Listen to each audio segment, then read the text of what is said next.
भाई लोग, हनुमान मूवी का ट्रेलर आ चुका है और हमें पता है आपने इस ट्रेलर का बहुत सारे डिटेल्स को मिस कर दिया होगा, क्योंकि इसमें थोड़ा बहुत नहीं यार, बहुत सारे डिटेल्स और रेफरेंसेस देखने मिल रहा है। पर आप चिंता मत करो, आज के इस वीडियो में हम एक एक करके सारे डिटेल्स और रेफरेंसेस के बारे में बात करने वाले हैं। बस आप हमारे साथ बने रहिए और वीडियो का मजा लूटिए, ठीक है। मानवता को सर्वनाश से बचाने के लिए आपको आना ही होगा। ओके तो भाई इसका ट्रेलर स्टार्ट होता है ये अंडर वाटर सीन से, जहाँ हीरो भाई साहब अपने रुद्राक्ष का गदा वाला लॉकेट को पकड़ने की कोशिश कर रहे हैं और उसके पीछे आते आते उन्हें हनुमान जी के रक्त रतन भी दिख जाता है। और अगर आपने ये सीन को ध्यान से देखा है तो यहाँ हीरो के चेहरे पर हमें कुछ निशान भी देखने मिल जाता है, क्योंकि ये सीन एक फाइट सीक्वेंस के बाद का ही सीन है, जो फाइट सीक्वेंस के इस ट्रेलर में हमें आगे दिख भी जाता है। जी हाँ, वो जो जंगल में मास्क वाले गुंडे हीरो को घेर लेते हैं और हीरो की धुलाई करते हैं। वहाँ से लात पड़ने के बाद हीरो यहाँ पानी के अंदर आकर गिरता है, इसीलिए यहाँ हमें हीरो के चेहरे पर लड़ाई की निशान दिख रहा है। बाकी रहा उस लॉकेट की कहानी, तो भाई इस पानी में गिरने से पहले हीरो लड़ाई करते वक्त भी उसके हाथ में वो रुद्राक्ष का गदा वाला लॉकेट था। तो जब वो पानी में गिरा उसके बाद हीरो के हाथ से वो लॉकेट भी गिर गया, तो उसी को पकड़ने के लिए हीरो और पानी के अंदर आ रहा था। वैसे इस लॉकेट के पीछे आना जरूरी था क्या? शायद हाँ भाई, क्योंकि ये किसी और का नहीं, हीरोइन का ही लॉकेट है। इसीलिए तो नदी किनारे बेहोश होते हुए दिखने के बाद भी हीरो इस लॉकेट को छोड़ने का नाम नहीं ले रहा। और इसके बाद वो लॉकेट को लौटाएगा कि नहीं पता नहीं, क्योंकि आगे हमें ये लॉकेट हीरो के हाथ में भी दिख जाता है। लेकिन वो गुंडे थे कौन यार? पहले भी वो हीरो के ऊपर अटैक करते हुए दिख रहे थे। चलो जो भी हो, अच्छा हुआ वो लोग अभी हीरो के ऊपर अटैक किए, नहीं तो उसे रक्त रतन नहीं मिलता। अच्छा, रक्त रतन से याद आया, हीरो रक्त रतन को देखने के बाद जो हमें ये शॉट देखने मिलता है ना, ये हनुमान जी के ही रेफरेंस था, देख रहे हो ना। और स्टोरी के हिसाब से भी देखोगे तो हनुमान जी जैसे उस घटना के बाद और भी पावरफुल बन गए थे, मतलब उसके बाद ही ना सब उन्हें वरदान देते हैं। हाँ, तो ठीक वैसे ही यहाँ इस घटना के बाद हमारा हीरो भी और ज्यादा पावरफुल बनने वाला है, मतलब सुपर हीरो बनने वाला है। देखा,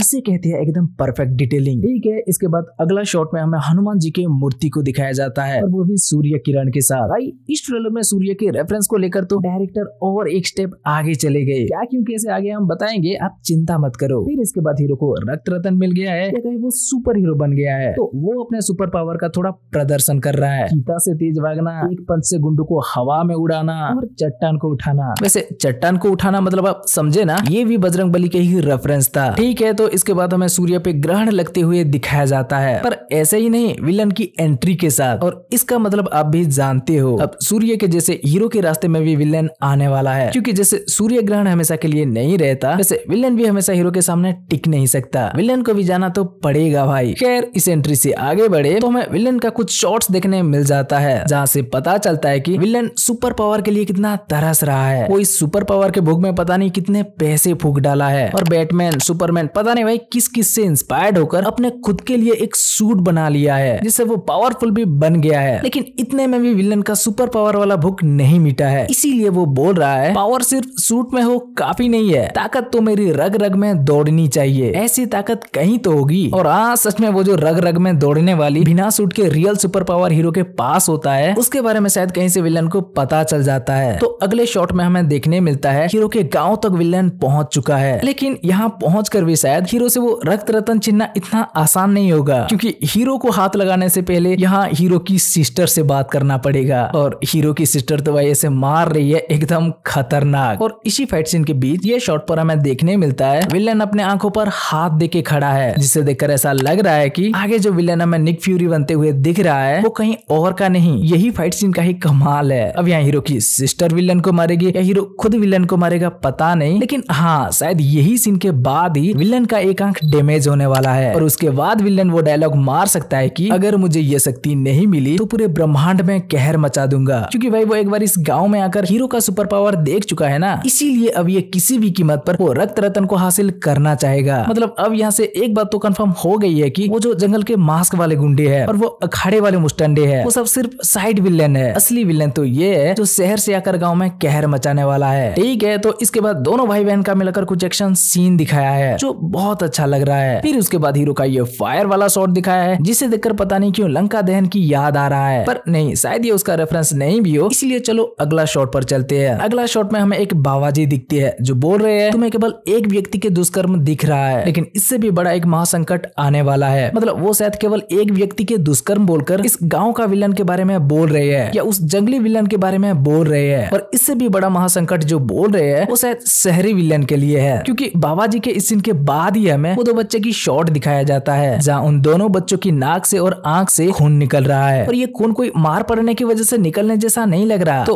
हो सकता है ये खून शहरी विलन की वायरस फैलाने की वजह से हो। हम देख सकते हैं फर्स्ट टाइम मार खाकर भागने के बाद सेकंड टाइम जब विलन इस गांव में आता है तो काफी तैयारियां के साथ आता है। तैयारियां मतलब पहले स्टन गन लेकर आया था तो अब मशीन गन लेकर आया है, क्या ज्यादा आर्मी लेकर आया है। इतना ही नहीं, वो सब अपने मुंह में मास्क वगैरह भी लगा के आए हैं और स्मोक वगैरह भी देखने मिल रहा है। तो हो सकता है वो प्रॉपर प्लान के साथ आए हो कि देखेंगे और काम नहीं बनेगा तो वायरस फैला के पूरा गांव को उड़ा देंगे, ऐसा सोचकर आए होंगे। तो ये जो नाक से आंख से खून निकलने वाला सीन देखने मिल रहा है वो इसी के वजह से ही हो सकता है। और ये विलन के लिए एक गांव में वायरस फैलाना कोई बड़ी बात नहीं है भाई। ये पहली बार यहाँ से सिस्टर से मार खाकर जाते ही बोल दिया था कि वो शक्ति नहीं मिला तो पूरा ब्रह्मांड में कहर मचा दूंगा। तो बाकी आप समझ सकते हो। वैसे हमें यहाँ एक बात समझ में नहीं आया कि जब विलन के पास वो सुपर हीरो वाला सूट था, जिसे कि बैटमैन का सूट को देखकर, सुपरमैन का सूट को देखकर और पता नहीं कितने सारे सुपर हीरो से इंस्पायर्ड होकर वो सूट बनाया था, उसे कहाँ रखा? तो इस गांव में आकर सिस्टर जी से मार खा के चला गया। अच्छा, पहली बार में भूल गया होगा, ठीक है, तो सेकंड टाइम तो प्रिपेयर होकर सूट पहन के आना चाहिए था ना। सेकंड टाइम भी सूट को क्यों नहीं पहना? अच्छा, क्या पता पहना भी होगा पर वो शर्ट हमें नहीं दिखाया होगा। ठीक है, उसे छोड़ो, हम कहाँ थे? हाँ, तो अगर ये सच हुआ, ये वायरस हुआ, तो पक्का वो बाबा जी इसे ही महासंकट बोल रहे थे और इसीलिए लास्ट सीन में मानवता को सर्वनाश से बचाने के लिए आपको आना ही होगा बोल रहे थे। क्योंकि हीरो तो सुपर पावर के जरिए कितने भी गुंडों से लड़ सकता है, लेकिन वायरस का क्या कर सकता है? कुछ नहीं। शायद इसीलिए लास्ट सीन में हमें बजरंगबली हनुमान जी के भी एक सीन दिखाया जाता है। जब हीरो से काम नहीं बनेगा तो स्वयं बजरंगबली आ जाएंगे, लेकिन वो हीरो का सपना में, कल्पना में या वास्तविक में आएंगे, वो देखना काफी इंटरेस्टिंग होगा। ओके, तो अब इसी बच्ची के बाद आगे की शॉट में हमें ये बंदूकधारी सेना दिखती है जो क्या क्यों कैसे फायर करेंगे पता नहीं, लेकिन बुलेट की छेद से ही बूम श्री राम जी के आकार बना देंगे भाई। ये सीन एकदम कमाल का था। और अगर आपने इस ट्रेलर को ध्यान से देखा है तो यही वो सीन था जहाँ हीरो अपना पहला और लास्ट डायलॉग बोलता है जय श्री राम। नहीं तो इससे पहले टीजर में भी हीरो का कोई डायलॉग नहीं था और इस ट्रेलर में भी हीरो का कोई डायलॉग नहीं है, बस यही एक डायलॉग है, वो भी जय श्री राम। क्योंकि हम सबको पता है बजरंगबली को सिर्फ एक ही नाम प्यारा है, जय श्री राम। तो इसमें भी हीरो वही कर रहा है, श्री राम जी की पूजा कर रहा है, उनका नाम जप रहा है और हाथ में कोई कड़ा पहने तो वो भी जय श्री राम के ही पहन रहा है। और उतना सब कुछ दिखाने के बाद जब ऐसा एक सीन देखने मिल जाता है, भाई साहब क्या ही बताए, इसके लिए कोई शब्द ही नहीं है। डायरेक्टर ने कोई कसर नहीं छोड़ा हर जगह बजरंगबली के रेफरेंस देने में। अच्छा, हम सोच रहे थे टीजर ट्रेलर में इतना रेफरेंस देखने मिल रहा है तो इसका मूवी में कितना सारा रेफरेंस देखने मिलेगा। ठीक है, इसके बाद अगला शॉट में हमें देखने मिलता है ये व्हाइट रेड कॉस्ट्यूम का सीन, जिसका कि कुछ शॉट हमें पहले इसका टीजर में भी देखने मिल चुका था। वो सुपर हीरो लैंडिंग वाला सीन, हेलीकॉप्टर वाला सीन और उड़ने वाला सीन। अब यहाँ इस कॉस्ट्यूम में हीरो हेलीकॉप्टर को रोकते हुए भी दिख रहा है, जो कि लॉजिक के हिसाब से थोड़ा ज्यादा लग रहा है पर चलता है क्योंकि ये एक सुपर हीरो मूवी है और वो भी हनुमान जी के सुपर पावर के ऊपर, तो सब कुछ मुमकिन लगता है। अंगद वाला किस्सा याद है ना? ठीक है, इसके बाद और भी कुछ शॉट्स है पर उसके बारे में हम पहले से बात कर चुके हैं। तो चलो फाइनल शॉट इसका टाइटल पे आते हैं। अब देखो इसका टाइटल में तो हमें सूर्य की सिंबल क्यों दिख रहा है आपको पता होगा, फिर भी जिस किसी को नहीं पता हम बता दे, सूर्यदेव हनुमान जी के आध्यात्मिक गुरु थे, इसीलिए इस टाइटल में हमें सूर्य का सिंबल दिख रहा है। हीरो सूर्य का लॉकेट पहना है, हीरो का शर्ट में भी सूर्य है और देखना हीरो उड़ते टाइम हमें पीछे सूर्य को ही दिखाया जाता है। मतलब इसमें हीरो के पास सिर्फ बजरंगबली के सुपर पावर या उनका रेफरेंस को ही नहीं, इसमें हीरो के पास सूर्य देव के तेज को भी दिखाया है, बोले तो सूर्य की तरह भी दिखाया है, इसीलिए टाइटल में हमें सूर्य का सिंबल दिखता है। लेकिन इस ट्रेलर में डायरेक्टर एक लेवल और आगे चले गए, हम इसलिए बोल रहे थे क्योंकि इसका टाइटल को नवग्रहों के बीच दिखाया है। मतलब जहां हमें सूर्य का सिंबल दिख रहा है उसके चारों तरफ बाकी प्लेनेट सब दिख रहे हैं। इसका मतलब आप समझ रहे हो, टीजर में जो हनुमान जी को तीनों लोग में सबसे बलशाली बोल रहे थे ना, वो अब इस टाइटल में दिखा दिए, सूर्य सिंबल के साथ हनुमान टाइटल को नवग्रहों के बीच दिखाकर, क्योंकि सूर्य तो सेंटर में ही रहते हैं ना भाई, तो हो गए ना तीनों लोग में सबसे बलशाली। भाई जिस तरह से इस टाइटल में भी दिमाग लगाया है ना, मानना पड़ेगा। और यहाँ हो जाता है ट्रेलर खत्म। मतलब इस मूवी में हमें अंजनाद्री नाम के एक जगह का कहानी देखने मिलेगा जहाँ की एक बंदा को हनुमान जी के रक्त रतन मिलेगा, फिर उसके बारे में विलेन को भी पता चल जाएगा। तो अब उस रक्त रतन को पाने बचाने के लिए अपना पूरा शक्ति लगा देगा। बस यही होने वाला है इसका कहानी। अब वैसे देखा जाए तो इसका स्टोरी बहुत सिंपल सी लग रही है, लेकिन पहली बार पैन इंडिया में कोई सुपर हीरो मूवी बन रही है और वो भी हमारा प्राचीन ग्रंथों का कैरेक्टर से इंस्पायर्ड होकर बन रही है, तो भाई हम जरूर इसे एक बार देखना चाहेंगे कि हनुमान जी के सुपर पावर को डायरेक्टर ने कैसे कैसे दिखाए है। हम जानते हैं प्रशांत वर्मा सिनेमैटिक यूनिवर्स का ये पहला मूवी है, पर डायरेक्टर के ऊपर भरोसा है भाई, ये निराश नहीं करेंगे। लेकिन अब आप बताओ आपको ये ट्रेलर कैसा लगा और क्या आप भी हनुमान मूवी के लिए एक्साइटेड हो? इसे लेकर जो भी आपका विचार है हमें कमेंट करके जल्दी बताओ। तो भाई बस हम ये वीडियो को यहीं खत्म करते हैं। अगर आपको ये वीडियो अच्छी लगी हो तो वीडियो को लाइक करके अपने दोस्तों के साथ शेयर करो और चैनल को सब्सक्राइब नहीं किया है तो भाई सब्सक्राइब कर लो।